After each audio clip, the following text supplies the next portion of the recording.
Եվ պարոն Թովոսյան, գիտեք, որ ասում եք ներքաղաքական ցնցումներին, օրինակ երբ որ Ռոբերտ Քոչարյանը կամ Բագրատ Գալստանյանը պահանջում էին Նիկոլ Փաշինյանի հրաժարական, այդ իրենց միտինգներով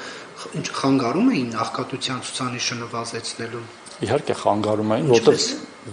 որտեվ տնտեսությունը սիրում է կայունություն եւ նոր ներդրումների իմաստով եւ ընդհանրապես եւ կայուն եւ ընտրական փուլերով ձևավորվող իշխանությունն է այն գրավականը, որ թե գործարար համայնքը Հայաստանում եւ թե դրսի ներդրումները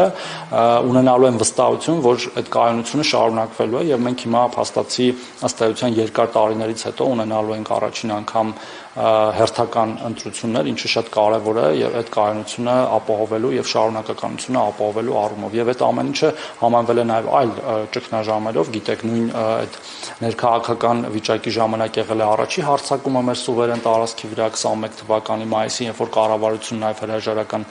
տված վիճակում էր եւ մնացած բոլոր դեպքերը եւ այդ ամեն ինչը պետք է նայել այդ ամբողջության մեջ։